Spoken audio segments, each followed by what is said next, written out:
Du nouveau sur le plateau de C'est bon de savoir, des programmes à couper le souffle.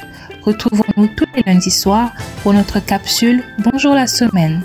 C'est bon de savoir, c'est aussi des moments de détente et de partage de la parole chaque samedi à partir de 15h dans nos rubriques Au commencement et Les jeunes veulent savoir, ainsi que Reverentia, un temps d'adoration où nous livrons tout entier aux pieds de notre Seigneur.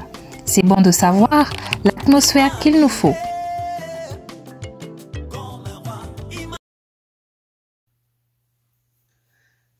Bonjour, bonsoir, ici Daniel Zo, je viens dans vos maisons au travers de cette rubrique Bonjour la semaine. Aujourd'hui, le Saint-Esprit a déposé dans mon cœur un sujet, un thème que je j'aimerais partager avec vous. Le sujet de notre message aujourd'hui sera « Mets de l'ordre et tu l'auras ».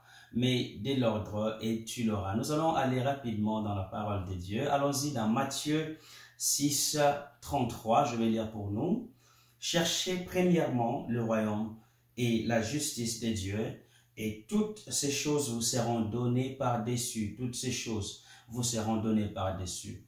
Cherchez premièrement le royaume de Dieu veut tout simplement dire mettre Dieu en priorité dans vos pensées. Mettez Dieu en priorité dans vos études.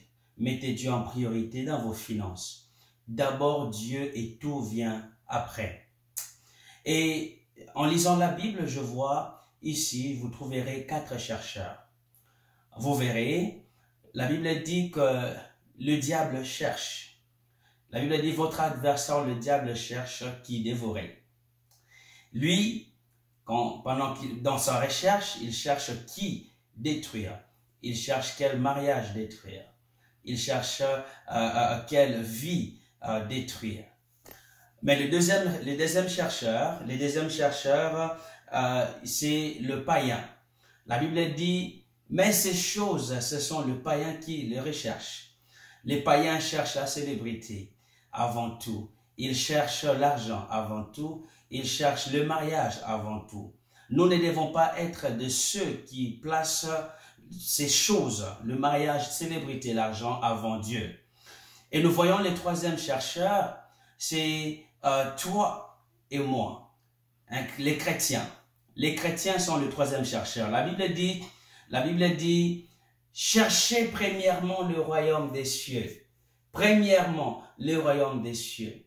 Nous devons être de ceux qui cherchent d'abord que le Seigneur puisse dominer nos pensées, qu'il domine nos vies, qu'il domine nos finances, qu'il vienne avant tout.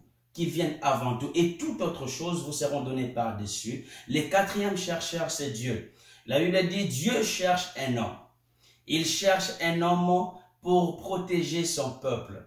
Et quand Dieu cherche, c'est pour faire du bien à quelqu'un. Quand il cherche, c'est pour bénir une nation. Eh bien, revenons dans notre verset. Il dit, premièrement, le royaume des cieux, c'est ce que nous venons de lire. Premièrement, le royaume des cieux. Nous avons tendance à renverser l'ordre. L'ordre dans nos vies est renversé. Vous verrez, vous considérez le mariage avant Dieu, avant le royaume de Dieu. Vous considérez vos finances avant Dieu. Alors, quand vous trouvez le royaume de Dieu, le royaume s'installe en vous. Votre pensée est dominée par le royaume. Eh bien, dans le royaume, il n'y a pas 2 rois, il n'y a qu'un seul roi. Et Dieu doit être capable de dominer vos pensées. Il doit être capable de diriger, de commander vos pensées. Eh bien, je ne sais pas qui commande vos pensées. Je ne sais pas qui commande vos raisonnements. Je ne sais pas qui commande vos finances. Je ne sais pas qui commande votre mariage.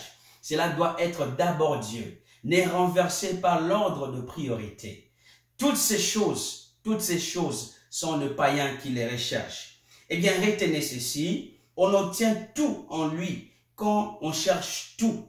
On obtient tout de lui quand on cherche tout en lui. D'accord? On obtient tout de lui quand on cherche tout en lui. Donnez à Jésus-Christ le bâton des commandements de votre vie. Et vous verrez ce qu'il fera. Je vais vous laisser avec cette note. Vous savez, en étant sur la terre, vous avez comme l'impression que le soleil est plus petit. C'est tout simplement parce que vous êtes loin du soleil. Mais quand vous vous rapprochez du soleil, vous verrez sa grandeur, s'il est grand le soleil. Et c'est la tendance que vous avez quand vous regardez Dieu. Quand vous regardez Dieu loin, quand vous êtes loin de Dieu, vous avez l'impression que Dieu est petit. Et vous aurez l'impression comme si vos problèmes sont grands. D'accord? Et c'est tout simplement cet effet, c'est parce que vous êtes loin de Dieu. Vous êtes loin de Dieu. Rapprochez-vous de Dieu et vous verrez la petitesse de vos problèmes. D'abord Dieu et toute autre chose après. Que le Seigneur vous bénisse. C'était votre humble serviteur Daniel Nzo. Très prochainement. Merci.